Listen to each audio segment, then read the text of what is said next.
भाई अब जनक नंदिनी नहीं मिलेगी। सदा तो पर्णशालायां गत्वा दीक्षातु दुःखितो, दौड़ करके पर्णशाला में आए कुटिया में, और वहां जानकी को न पा करके दोनों बहुत दुखी हो गए। खोजते खोजते कहते हैं जटायु से भेंट हुई। जटायु ने बताया कि महाराज इस समय ले गया है। अच्छा देखो यहाँ पर सुग्रीव का कोई प्रसंग नहीं है, ठीक है, बोलो राधे राधे, जिसका है वो इतना है।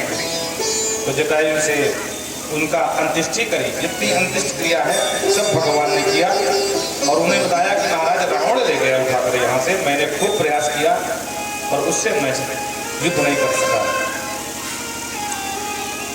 भगवान उदय क्रिया करके जटायु की, और कहते हैं यहाँ दुखी हो गए, इतना दुखी हो गए, शोक में डूब गए। लक्ष्मण से कहते हैं लक्ष्मण पता नहीं कैसा हमारा दुर्भाग्य आ गया, आज मुझे समझ में नहीं आ रहा। राज्य भी चला गया, राज्य से भी वंचित है, ये भगवान कह रहे हैं। वनवास मिला, मृतस्तातो, तात माने पिता, तात माने भाई, दोनों होता है। पिताजी की मृत्यु भी हो गई, और हता प्रिया, मेरी प्रिया का हरण हो गया। भगवान जाने आगे ये देव क्या क्या कराएगा, समझ में नहीं आ रहा है। लक्ष्मण कौन से दिन आ गए। गतम राज्यम वनेवासो मृतस्तातो हता प्रिया, क्रीडियन् माम सदुष्टात्मा दभोग्रे किम करिष्यति। हे भाई, ये दुर्दैव आगे क्या करेगा कुछ समझ नहीं आ रहा है। अब जानकी को कहाँ ले गया, कैसे खोजें। बोलो राधे राधे। न वित्तम न बलम वीर त्वमेकम सहचाकरम, अब ना तो मेरे पास वित्त है, धन है, न बल रह गया, क्योंकि संकट के समय कितना बलवान व्यक्ति हो सारी शक्ति छीन हो जाती है। बोलो राधे राधे। उस माता पिता से पूछना जिसका जवान बेटा न रह गया है। बोलो राधे। भगवान न करे किसी के साथ ऐसा हो, लेकिन क्या कर सकते हैं, होनी है, सारा बल छिड़ जाता है। कहते न धन है मेरे पास, न बल है, न कोई सहयोगी है, तुम एका सहचार करा, मात्र तेरे अलावा अनुज लक्ष्मण मेरा कोई सहयोगी नहीं। कोपम कस्मिन करो यद्यमीन भोग किस्मिन सपदेव जहाँ, क्या करूं, कहाँ जाऊं, किससे सुनाऊं। प्रतिज्ञा ऐसी है कि मैं किसी के यहाँ जा भी नहीं सकता, छोड़कर ग्राम में नहीं जा सकता, किसी को अपना कष्ट बता नहीं सकता। क्यों? क्योंकि पिताजी की नाक कट जाएगी, कुल बदनाम हो जाए, कुल में कलंक लग जाएगा। इतने बड़े प्रताप की दशरथ की भार्या बहू, उसका हरण हो गया और हम लोग कुछ न कर पाए। लक्ष्मण तेजे प्राणा नियत तो मैथिली भरता न जाए। मुझे मालूम है मेरे बगैर वो मैथिली वैदेही नहीं रह पाएगी, प्राण त्याग देगी, पक्का मर जाएगी, मुझे विश्वास है। मृता ते जानकी वीर प्राणास्त्याग्यहं ससंशय में। और अगर जानकी ने प्राण त्याग दिए ना तो तेरा बड़ा भाई राम जिंदा नहीं रहेगा, मैं भी मर जाऊंगा। लक्ष्मण फूट फूट के रो रहे हैं, भैया को समझा रहे हैं। लक्ष्मण धर्मात्मा सात्वन्नतया गिरा। भैया सुख और दुख दोनों का जोड़ा है। धर्म कहता है कि सुख में बहुत हर्ष नहीं करना चाहिए और दुख में बहुत ज्यादा घबराना नहीं चाहिए। देखो आप लोग भी ध्यान रखने की बात को, ये धर्मयुक्त बात लक्ष्मण की है। भैया विपत्ति किसके ऊपर नहीं आती है, हम कोई पहले व्यक्ति तो है नहीं है।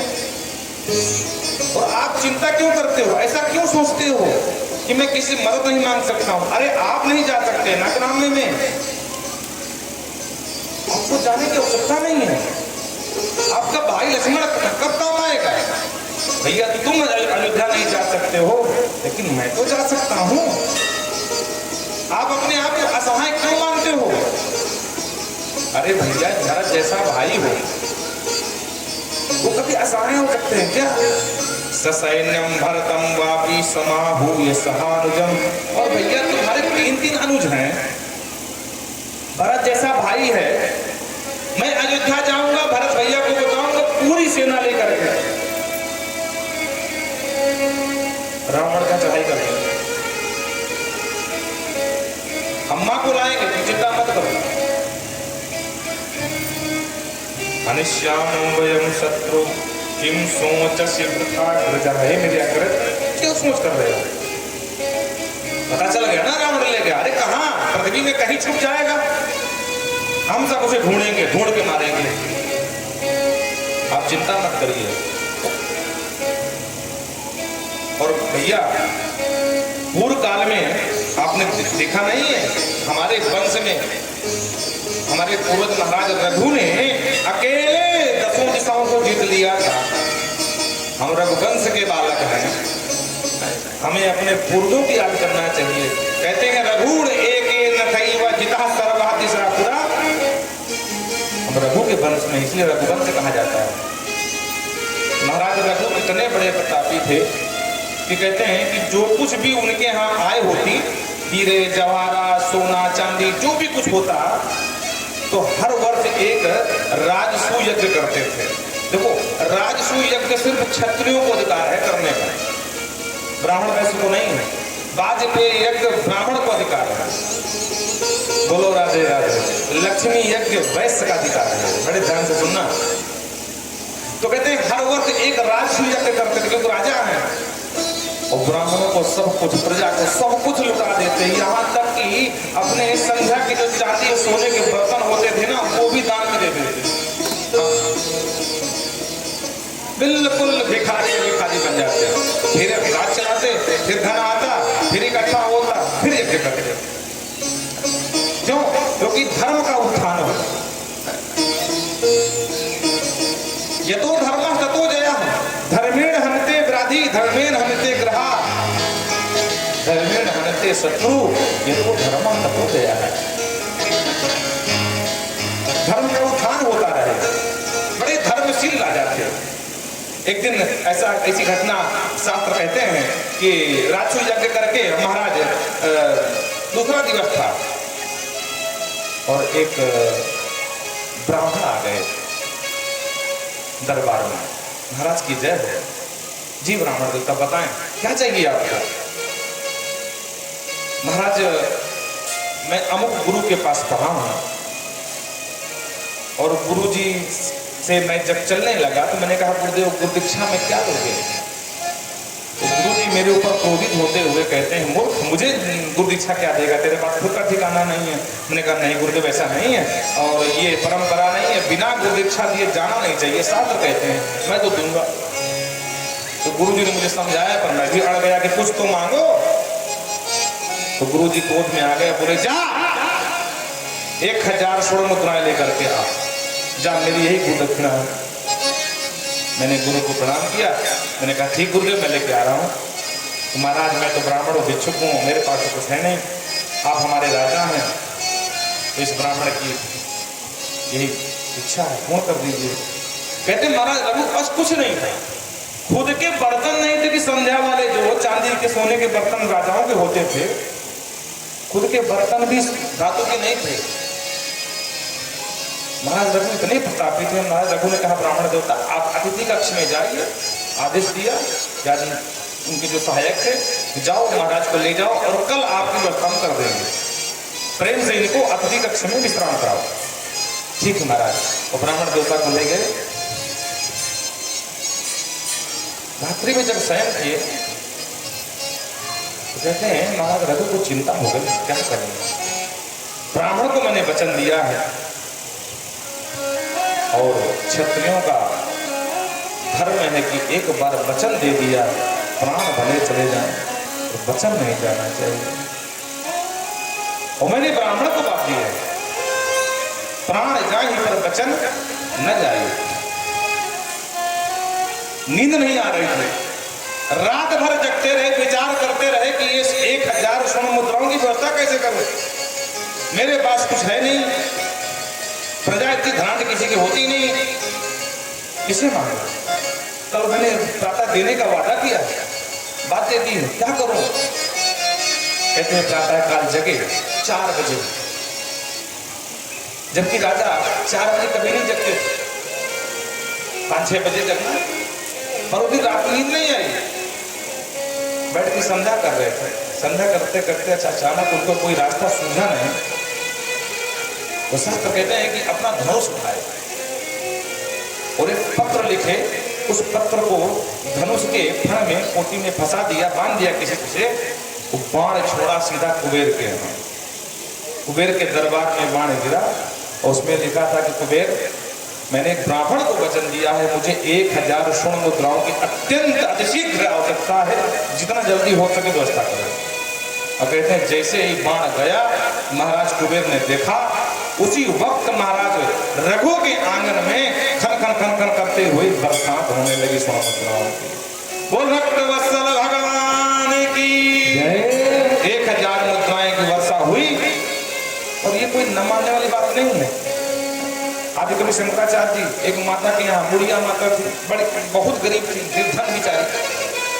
कल की अभी घटना है, बहुत दिन की बात नहीं है, मुश्किल से 400-500 साल पहले की बात है। तो उसके यहाँ भिक्षा मांगने पहुंचे। मैया ने कहा, बाबा जी मुझे कुछ मेरे को दे दो, घर में खाने को नहीं। शंकराचार्य बड़े परेशान हो गए कि माँ को से बोले कुछ नहीं, 3 दिन हो गए भूखी बैठी है। तो कहते हैं उन्होंने माँ लक्ष्मी का आवाहन किया, बड़ा सुंदर स्तोत्र गाया है, उसका नाम है कनकधारा स्तोत्र। जो ब्राह्मण है वो सब जानते हैं। अंगम हरे पुलक भूषण मात्रयन्ती भैनांगनेव मुकुला भरणं कमलं अंगांगनेव मुकुला भरणं कमलं।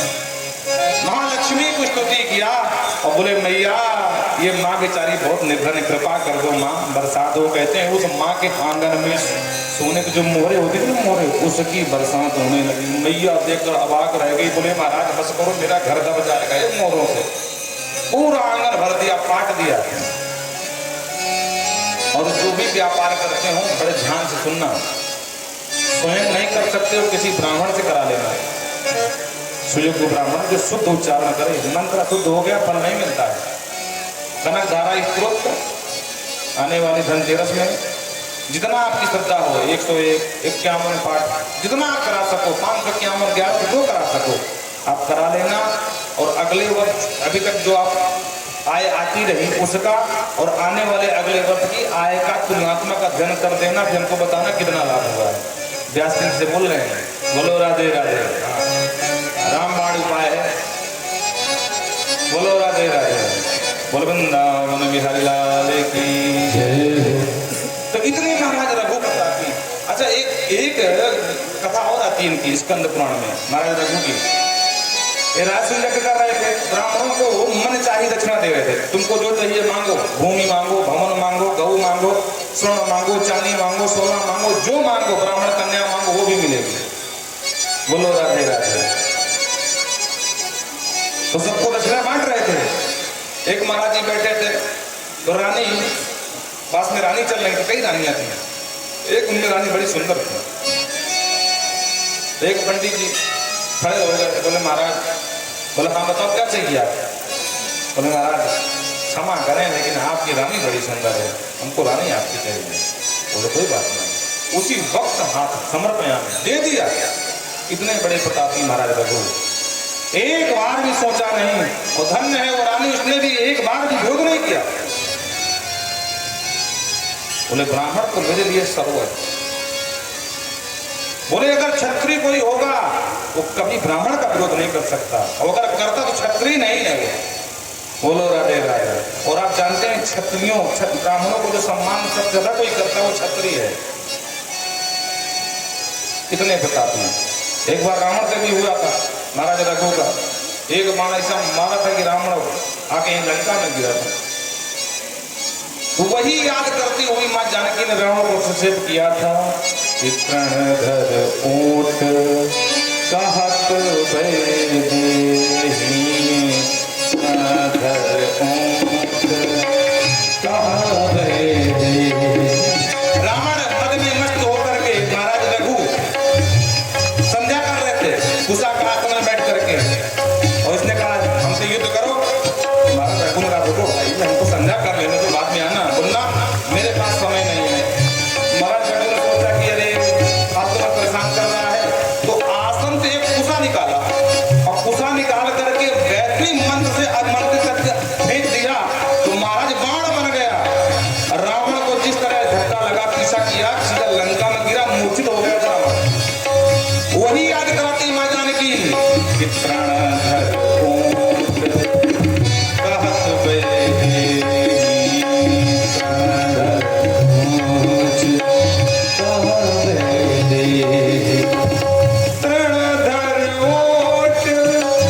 करे, उसका पालन करे, उसकी रक्षा कर, उसको पति कहते हैं।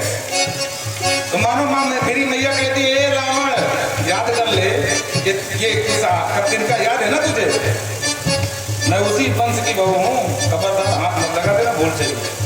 बोलो राधे राधे। और इस तरह महाराज कहते हैं, लक्ष्मण जी कहते हैं प्रसंग में जाएंगे, भटक जाएंगे। बोल वृंदावन बिहारी लाल। कहते हैं कि महाराज रघु ने एक रथ में अकेले दम पूरी दिशाओं को जीत लिया था। आप इतना क्यों सोच रहे हैं? हम कुछ रघुवंश के वंशधर हैं और आप निसहाय नहीं है, सहाय नहीं है, अकेले नहीं है। हमारा भरत भैया, पूरी वहां की सेना सब साथ में आएगी। और कहते हैं बात भैया, इंद्रेणी व्यसनम प्राप्तम पुरा वै रघुनंदना। भैया ये बताओ कि विपत्ति किसके ऊपर नहीं आई? आप कोई नए थोड़ी ना हो, देवराज इंद्र को विपत्ति नहीं आई क्या? राज्य चला गया, सर्वत्र लुट गया, इंद्रासन के इंद्र की गद्दी में राजा नहुष को बैठना पड़ा। जो लोग विद्वान जानते होंगे महाराज नहुष की घटना, जब त्वष्टा मुनि के पुत्र विश्वरूप को देवगुरु बृहस्पति ने कहा कि थोड़ा हमारे पास समय नहीं, हम नाराज हो गए, इंद्र से बोले हम यज्ञ नहीं कराएंगे। तो विश्वरूप को यजमान पुरोहित बना लिया इंद्र ने। अब विश्वरूप दैत्य उनके मामा लगे, तो बोल के आहुति देते हैं देवताओं की और मौन होकर के आहुति दिलवाते हैं दैत्यों की। दोनों को आहुतियां मिल रही हैं। इंद्र ने कहा भाई हमको तगड़े हो रहे, बात समझ में आ रहे, लेकिन हमारे दैत्य भाई ये तगड़े क्यों हो रहे हैं, ये पहलवान क्यों बने जा रहे हैं, कुछ तो गड़बड़ है। और एक दिन यज्ञ करते करते इंद्र ने ध्यान से सुन लिया, तो मानसिक मंत्र चल रहा था गुरु जी का, विश्वरूप जी का दैत्यों के लिए। और जो जाना गुरु जी गड़बड़ कर रहे, उठाया वज्र सीधा गोविंदाय नमो नमः, गुरु जी को ही कुंड में सुहा कर दिया महाराज, नहीं मार डाला। अब त्वष्टा मुनि ब्राह्मण, उनका बेटा ब्राह्मण, तो लग गई ब्रह्म हत्या। अब ब्रह्म हत्या ने किया पीछा, इंद्र भगे। कहते हैं बिल्कुल अज्ञात गुफा में जाकर बैठ गए ब्रह्म हत्या के डर से। कुछ दिन प्रतीक्षा किया लोगों ने, वहां के देवताओं ने कि इंद्र आ जाएंगे आ जाएंगे आ जाएंगे, पर इंद्र नहीं आए। तो बोले भाई देखो इंद्र का आसन खाली रहना ठीक नहीं है। क्यों? क्योंकि इस तरह में कोई भी राजा आक्रमण कर सकता है इंद्र में, अमरापुरी में। तो क्या करें? बोले जो योग्य हो उसको राजा बना दो, इंद्र बना दो। तो उस समय कहते हैं नहुष पतितो भूमो, परम धर्मात्मा राजा नहुष। नहुष को जानते हो नहीं जानते हो? महाराज नारायण से ब्रह्मा, ब्रह्मा से अत्रि, अत्रि से चंद्रमा, चंद्रमा से बुध, बुध से इला, इला से पुरुरवा, पुरुरवा के आयु, और आयु के बेटा हुए नहुष। बड़े ध्यान से सुनना। तो नहुष को बड़े धर्मात्मा राजा थे। तो बोल देखो इस समय पृथ्वी में भूमंडल में कोई अगर योग्य इंद्र बनने के लायक तो नहुष हैं। तो जब तक इंद्र नहीं आ रहे हैं तब तक नहुष इंद्र बना दो। तो नहुष को इंद्र बना दिया। बोलो राधे राधे। अब नहुष जब इंद्र बन गए तो एक दिन कहते हैं कि उन्होंने इंद्र की पत्नी सची को देखा, और सची को देख करके कामोत्तेजना से पागल हो गए। सती समझ गई सची, तो भागकर देवगुरु बृहस्पति के पास गई, गुरु जी बचाओ, ये कैसे राजा बना दिए, इनकी दृष्टि मेरे ऊपर खराब हो गई है। देवगुरु बृहस्पति ने कहा चिंता मत करो, आप परेशान मत हो, आप मेरे पास रहो और कोई समस्या नहीं होगी। एक दिन इंद्र वहीं पहुंच गया हमारे। अगस्त बाबा बैठे थे, संयोग से बृहस्पति नहीं थे, तो भागकर बेचारी अगस्त के पास गई सची, इंद्र की पत्नी। अगस्त ने डांटा और श्राप दे दिया, मूर्ख भोगी कहेगा, जा अजगर हो जा। और आप सब जानते हैं कि सबसे ज्यादा भोगी कोई नहीं होता है। नहुष को श्राप दे दिया। कहते हैं अगस्तो को संजाता सर्प देहो महीपतः। सर्प का एक नाम है भोगी। आपने देखा रामभद्र को, राम लक्ष्मण को, दोनों को नाग पास में मेघनाथ ने बांध लिया था। मतलब जब तक प्राण न भोगे तब तक छोड़ते नहीं। और ये बात सब जानते थे, हनुमान जी भी जानते थे। भाग कर गए नारद जी के पास, नारद जी का सब गड़बड़ हो गया। बोले क्या हुआ? बोले जो न होना था। पूरी घटना बताई। बोले अब क्या होगा? बोले गरुण को लाओ। तब गरुण आए, तब सर्पों को काट के खा दिया। तो श्राप दे दिए कि अरे भोगी कहीं के जा श्राप देता हूँ, तो जगह भोग में ही ज्यादा सुख मिलता है, तो जा अजगर हो जा। बताओ इंद्र की पदवी पर जाकर के अजगर बनना पड़ा। बोले भैया सबके ऊपर विपत्ति आती है, किसका किसका बखान करेंगे। अरे भगवान शिव को नहीं देखा, एक वृत्तासुर नाम का एक दैत्य आया, बाबा की खूब तपस्या करी, ओम नमः शिवाय ओम नमः शिवाय ओम नमः शिवाय। बाबा प्रसन्न हो गए, परम बुरिया वरदान मांग पुत्र। तो वरदान मांगते समय उसने बाबा के साथ भवानी को देखा, तो बाबा तो फक्कड़ कपाली नरमुंडों की माला पहने और भवानी बड़ी सुंदर, तो गौरी हरण लालसा, गौरी की हरण की लालसा आ गई। तो इसने कहा बाबा वरदान देना है तो यस्य यस्य कर्म शीर्षण तायते मृताम इति। ये बाबा जिसके जिसके सर पे हाथ रख दो भस्म हो जाए। बाबा ने कहा तथास्तु। नाम था वृत्तासुर, नाम हो गया भस्मासुर। बोलो राधे राधे। तो जैसे वरदान पाया बाबा को देख के मुस्कुराया। बाबा बोले मुस्कुरा क्यों रहा भाई, जाना अपने घर वरदान दिया ना। बोले बाबा वरदान तो दे दिया लेकिन इसका परीक्षण नहीं हुआ। अरे तो परीक्षण में घर में कर जाकर किसी के ऊपर मुझसे क्या बता रहा है। बोले नहीं नहीं वरदान आपको तो परीक्षण आप ही होगा। बाबा बोले अरे क्या बोल रहा था। बोले नहीं मैं सच कह रहा हूँ। अरे बेटा ऐसा भी करता है क्या, मैंने ये वरदान दिया मुझे ही मार डालेगा। बोले वो नहीं जानता। और बाबा के पड़ गया पीछे, तो कहते हैं बाबा आके भस्मासुर पीछे पीछे। अब बाबा को भागने का महाराज भागते भागते गए न मिली बाबा। कहते हैं इतने में जब थक गए तो बोले लक्ष्मीकांत भगवान बचाओ। भगवान तो मत सो विश्राम अवस्था में थे, लक्ष्मी चरण दबा रहे थे। लक्ष्मी जी के कान में आवाज गई, भगवान ने भी सुना लेकिन मुस्कुराए थे। बोले दादा वो फटक से देते हो कथास तो बोलते हो ना, अब भोगो हम नहीं आएंगे। लक्ष्मी जी ने सुना, बोले प्राणनाथ। हाँ बोले आपने कुछ सुना, आपने कुछ देखा। बोले सब सुन रहा हूँ सब देख रहा हूँ। अच्छा फिर भी आप बिल्कुल निश्चिंत भोग लेते। बोले क्या करो। अरे बोले जाओ बचाओ उनको। बोले नहीं भोगने दो। बोले देवी बिना विचारे जो करे सो पासे बचता। जब फट से आशीर्वाद देते तो भोगने दो उनको। लक्ष्मी जी ने कहा अगर आप नहीं बचाओगे तो कौन बचाएगा, ऐसा मत करो। जब कहते हैं ब्राह्मण का रूप लेकर के आए, क्षणम विस्तरम बताम तात साकुने नंदनम भवान। हे साकुनंदन, साकुने कहा मतलब शकुन इसके जो है शकुनी पिता का नाम है। क्षणम क्षण तिष्ठ है। अरे कहाँ भागे भागे जा रहे, रुक जाओ।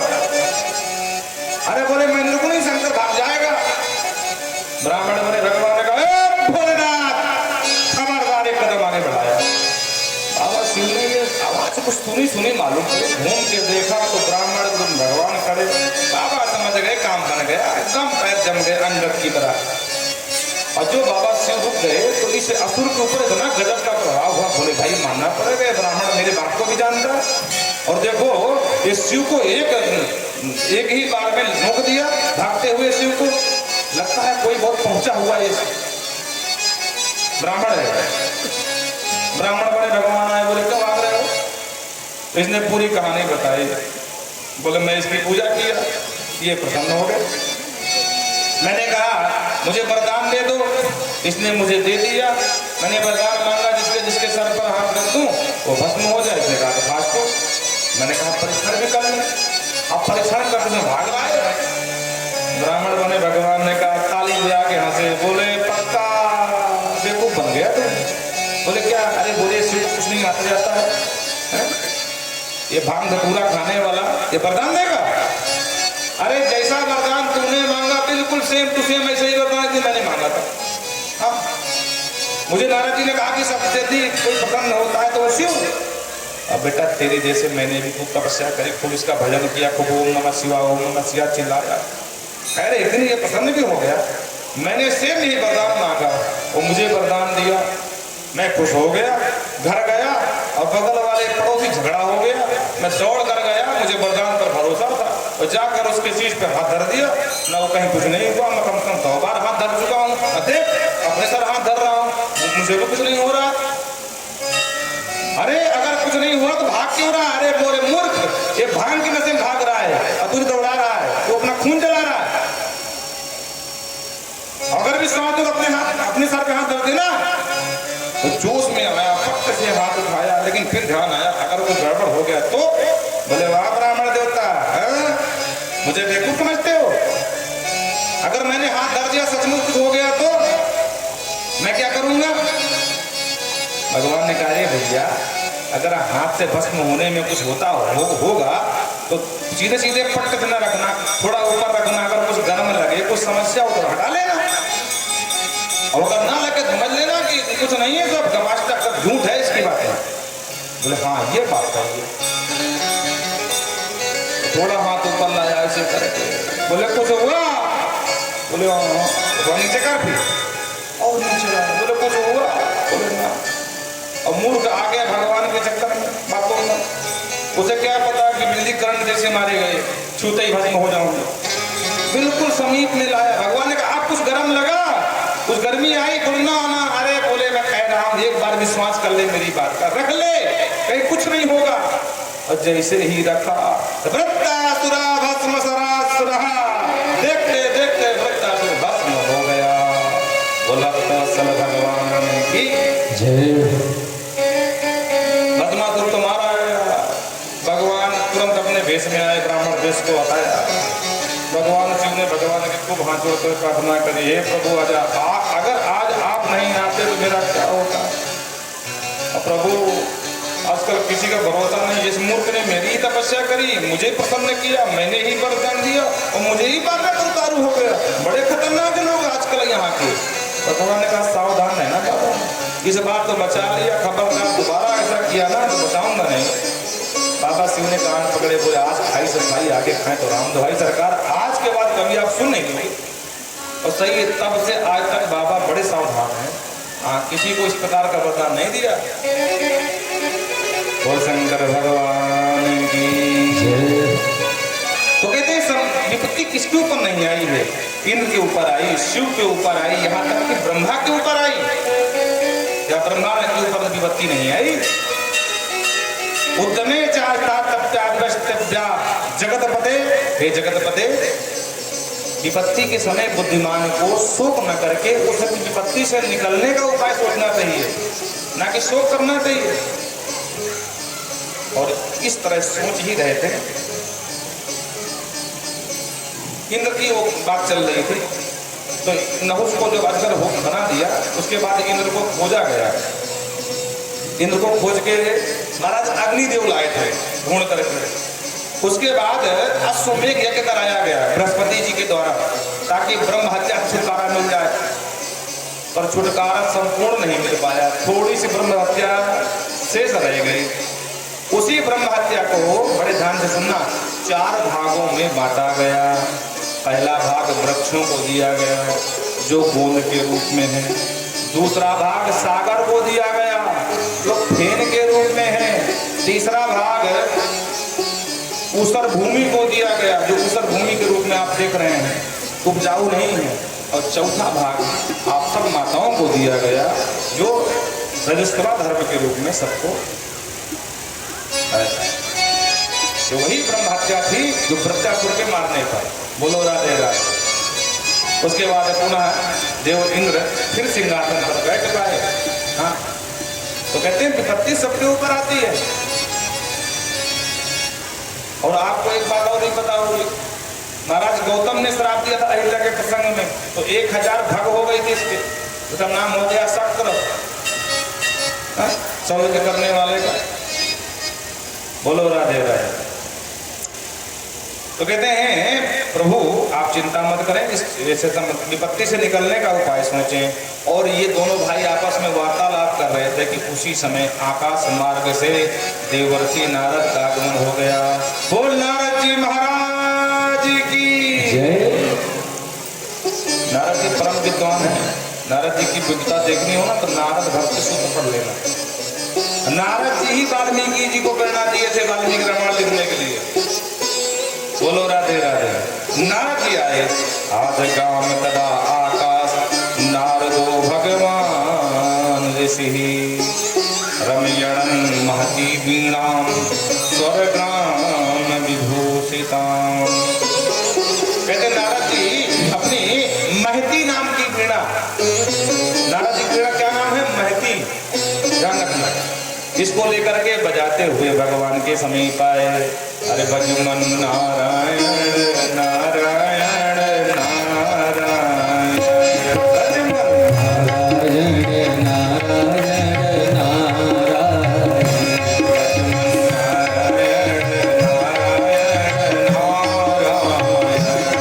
भजमन नारायण नारायण नारायण, लक्ष्मी नारायण नारायण नारायण, सत्य नारायण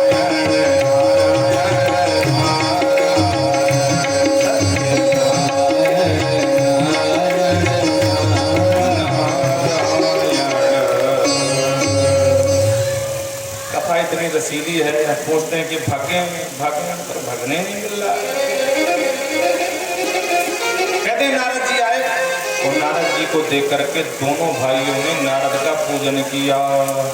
नारद सुर पूजवतम सानुजम रामम प्रपक्ष नारद। नारद जी ने देखा तो नारद जी ने पूछ लिया, अरे भैया प्रभु आप दोनों क्यों उदास हो, क्यों दुखी हो? मैंने जब सुना वैदेही का हरण का समाचार स्वर्गलोक में, तो सीधे भागे यहीं आया हूँ। प्रभु आप शोक न करिए, और अब रावण का मरण का समय समीप है। बोलो राधे राधे। और आपकी जो जानकी जी है ना, ये कोई और नहीं, पूर्व जन्म वैदेही मन पुत्री तपस्विनी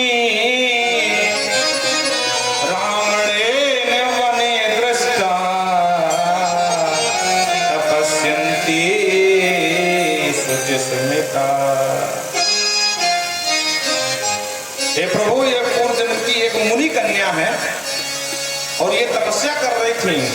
उस समय रावण अपने स्वरूप, अपने स्वभाव के अनुकूल इन देवी को देखा, इनसे जाकर के याचना करने लगा प्रणय की कि देवी हमें अपना पति बना लो। देवी ने तो पहले कुछ नहीं बोला। इनका नाम था वेदवती, बड़े ध्यान से सुनना। बोलो राधे राधे। वेदवती नाम की कन्या थी ऋषि की। अब ऋषि का नाम नहीं दिया तो हमें नहीं बताने वाले, कहाँ से बताएंगे जब नाम ने दिया। बोलो राधे राधे। हाँ, तो कहते हैं रावण गया अपने स्वभाव के अनुकूल, जैसा पहले करता था। जब इससे बलात् उसे उठाना चाहा वहां से, उसने श्राप दिया था, दूरात्मस्तुम नासार्थ भविष्यामि धरातले अयो निजा वरा नारे त्यक्त्वा देहं जहां सही। उस परम पवित्र तपस्विनी कन्या ने अपना देह त्याग कर दिया था, और देह त्याग करते समय इसको श्राप दिया था, अरे अधम, अरे पापी, अरे दुरात्मन, तेरे नाश के लिए भविष्य में मैं धरातल पर अयोनिजा कन्या बन करके आऊंगी और मेरे ही द्वारा तेरा विनाश होगा। बोलो राधे राधे। आप सब जानते हैं माँ जानकी अयोनिज थी। इनका जन्म तो हालत के नीचे से, पृथ्वी से हुआ था। तो नारद जी कहते हैं सरकार, ये वही वेदवती कन्या है जो आपकी जानकी बनी है। बोलो राधे राधे। और जैसा उन्होंने कहा था, उन्होंने श्राप दिया था, वैसी योजना बन गई है। आप चिंता मत करिए। विनाशार्थाय कुलशैव 42 संभवा। बोले सीता के रूप में रावण ने नागिन को माला पहन के धारण कर लिया। जैसे लोग नहीं माला समझ के नागिन पहन लेते हैं, बोले उसी तरह रावण ने। अच्छा, नाग या नागिन को काल कहते हैं, और यही बात बाबा तुलसी ने लिखी है। विभीषण ने कहा था समझाते हुए, काल राति निश्चर कुल तेरी, अति सीता कर प्रीत धने। ये साक्षात काल की रात्रि के समान जो सीता आई है, ये भैया छोड़ दो, त्याग दो, इनको वापस कर दो। पर रावण नहीं माना। तो कहते हैं हरे अंसाद वंशे अब जन अनमनी, आपका भी जन्म है हरे विष्णु के अंश से हुआ है। रावण के नाश के लिए आप अपने स्वरूप को पहचाने। और दूसरी बात, आपको अगर चिंता है कि मेरी जानकी जिंदा नहीं रह पाएंगी, मर जाएंगे, तो कभी कुछ नहीं होगा। मैं अभी अभी जानकी को अशोक वाटिका से देख के आ रहा हूँ। और उनको भूख प्यास की चिंता छोड़ दो। क्यों? क्योंकि कामधेनु पयः पात्रे, ये बात ध्यान रखना चाहिए। कामधेनु पयः पात्रे कृत्वा मघवता स्वयं पानार्थं प्रेषितं तस्या पीतं चैवामृतं तथा। कहते हैं जब देवराज इंद्र को पता चला कि जानकी का हरण हो गया है, रावण के यहाँ है, तो जानकी के हरण की खबर सुनते ही देवराज इंद्र ने महाराज कामधेनु गौ माता के सुंदर अमृत तुल्य दूध भिजवा दिया है पात्र में भर करके, और मेरे हाथ से भिजवाया है। मैं जानकी जी को दे के आया हूँ, उन्होंने दूध पी लिया है। अब न उनको भूख लगने वाली है न प्यास लगने वाली है। आप उनके तरफ से बिल्कुल निश्चिंत हो जाओ। आप तो बस युद्ध की योजना बना। बोलो राधे राधे। अच्छा देखो, कई बातें ऐसी होती है ना कि अन्य पुराण समझ में आती है, रामचरितमानस में इसका वर्णन नहीं है। लेकिन ये प्रश्न उठता है कि जानकी जी जहाँ वहाँ रही तो वहाँ कुछ खाया भी नहीं है, कहीं रामचरितमानस में कहीं वर्णन भी नहीं, तो क्या खाया पिया? भाई वक्त तो महाराज अत्रि के आश्रम से मिल गए, लेकिन भूख प्यास का क्या हुआ? तो ये प्रश्न का उत्तर यहाँ मिला कि उन्होंने कामधेनु का दूध पिया था, इसलिए उनको भूख प्यास बिल्कुल भी नहीं लगी। और समझा करके कहते हैं आप युद्ध की तैयारी करो। भगवान राम ने कहा युद्ध में विजय हो ऐसा कोई जरूरी तो नहीं है, रावण तो बड़ा पराक्रमी है। उन्होंने कहा कि प्रभु आप एक उपाय करिए। क्या करें? बोले व्रतम कुर्वस्य श्रद्धा आसुने मासे सांप्रतम नवरात्रि देव्या। हे प्रभु आप आश्विन मास से आप दिव्य भगवती नवरात्रि का व्रत करिए, माँ अम्बा को मनाइए, और उन अम्बा की कृपा से आपका ये युद्ध में विजय श्री होना पक्का। और मात्र आप ही नहीं, पूर्व काल में ऐसा कोई देवता नहीं है। विष्णुना चरितम पूर्वम ब्रह्मणा माने महादेव, ब्रह्मा आदि देवता, जितने देवता हैं, वशिष्ठ, भृगु, ये सब माँ के शरण में गए हैं। संकट आने पर आप उनके शरण में जाइए और उनका व्रत करिए। कहते हैं नारद जी के समझाने से दोनों भाइयों ने सुंदर नवरात्रि का व्रत किया। माँ अम्बा प्रसन्न हो गई। माँ अम्बा ने कहा परम बुरियात। कहते हैं अष्टमी की रात, अष्टम्यां मध्यरात्रे तो देवी भगवती हिसा सिंहरूढ़ा तदो तत्र दर्शनम प्रतिपूजिता। 9 दिन की नवरात्रि होती है। अष्टमी के दिन माँ सिंह में आरूढ़ होकर के भगवती परम्बा राम जी के सम्मुख उपस्थित हो गई। बोलो राघव क्या चाहते हो? आप जो चाहो तुष्टेन, मैं प्रसन्न हूँ, वरदान मांगो। भगवान राम ने कहा मैया इस समय मेरे ऊपर जितना बड़ा संकट है आप समझ सकती हैं। मैं अपनी जानकी को वापस लाना चाहता हूँ, लेकिन सामने शत्रु बड़ा पराक्रमी है। आप सहायता करें मेरी, मैं इस युद्ध में विजय श्री को प्राप्त हूँ। मेरी माँ ने कहा अरे राघव जरा अपने स्वरूप को याद तो करो। प्रार्थय सोवरम कामम यत्ते मनसि वर्तते नारायण अंश संभूत तुम मन से मनुष्या। अरे राघव जरा अपने पूर्व जन्म को याद करो। देवताओं की प्रार्थना पर आप इस भूतल पर आए हैं। इस समय आप मानो जरूर हैं, लेकिन नारायण अंश संभूतम, आप साक्षात नारायण के अंश से उत्पन्न हुए हैं। और आपको भी किसी की शक्ति की आवश्यकता पड़ने लगी क्या? इसलिए अपने स्वरूप को याद करिए। और इतना ही नहीं, रावण के वध के लिए आप आए हैं, त्वया रक्षिता वेदा, आपने वेदों की रक्षा किया है मत्स्य अवतार लेकर के। आपने अकूपारम प्रमंथानम, कहते हैं आप कच्छप बन करके समुद्र मंथन में सहायता करी है। कोल रूपम करम कृत्वा, कोल कहते हैं वाराह को, वाराह बनकर आपने हिरणाक्ष को मारा है। नरसिंह बन करके आपने हिरण्याकशिपु का वध किया है और प्रहलाद को अपना लाड प्यार लुटाया है। आप जमदग्नि सुतस्त्व में विष्णु अंश से संगीता, हे राघव आप विष्णु के अंश से जमदग्नि के पुत्र परशुराम बन करके आए थे और आपने है क्षत्रियों का संहार किया था। याद करिए अपनी शक्ति को। जब मां ने याद कराया तब भगवान को याद आया, अरे हम तो साक्षात नारायण के ही अंश हैं। बोलो राधे राधे। अच्छा देखो, भगवान राम ने कहीं पर भी अपनी भगवत्ता को नहीं दिखाया, भगवान कन्हैया ने तो दिखाया, देखो आज जम के दिखाया है, लेकिन राम जी बिल्कुल सीधे सच्चे विचारे। पूरे आप रामचरित में देख लो, कहीं पर भी उन्होंने ये नहीं दर्शाया कि मैं नारायण हूं। कन्हैया तो किसी से पीछे नहीं, वो दुर्योधन की सभा पहुंच गए, पूरे दुर्योधन तुम हमको बांधोगे, आओ बांधो। और जो विराट रूप दिखाया, कृपाचार, देश में जो मारा, द्रोणाचार्य सबके होश उड़ गए, बोले अरे राम राम मूर्ख ने क्या नाटक कर रहा, उनको बांधेगा, साक्षात नारायण है। पर राम जी को यहाँ देवी ने याद कराया, ये प्रभु आप याद करिए, प्राथितस्तु सुरै सर्वे रावणाति पीड़िते कपयस्ते सहाया वे देवान सा बलवत्तरा। रही बात मेरी सहायता की तो हे राघव मैं भी तुम्हारी खुद सहायता करूंगी, और आप साक्षात सक्षम हैं, सर्व सामर्थ्य हैं। बोलो राधे राधे। और इस तरह समझाया अम्मा ने, और कहती हैं प्रभु आपको मैं एक वरदान देती हूँ, आप युद्ध में विजय श्री को प्राप्त करेंगे, रावण का वध करेंगे और 11,000 वर्ष तक अयोध्या का राज्य करेंगे। अच्छा बताओ, किसे किसे पता था कि भगवान 11,000 वर्ष राज्य किए हैं? अगर किसी को पता रहा हो तो हाथ उठाए।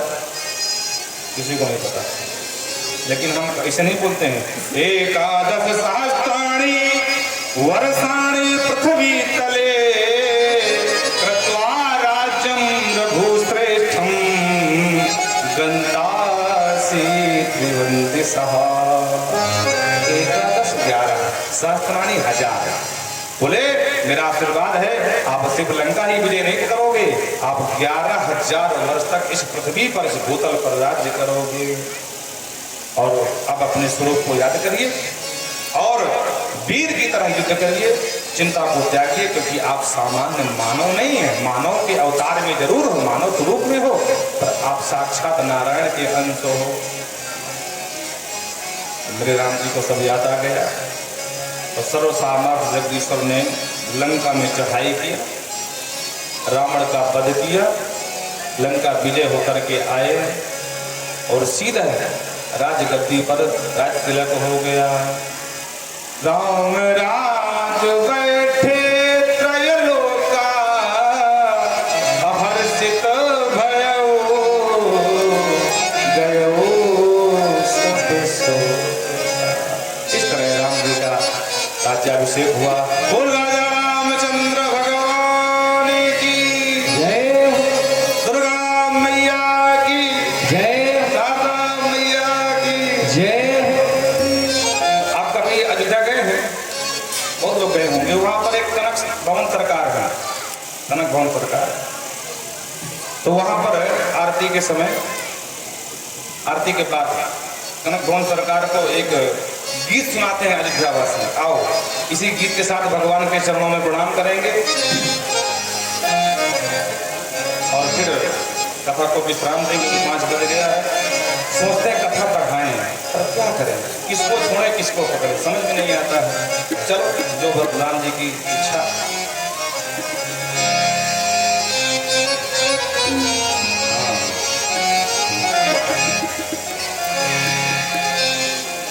अवध सैया मोरी, अब देश से बाहर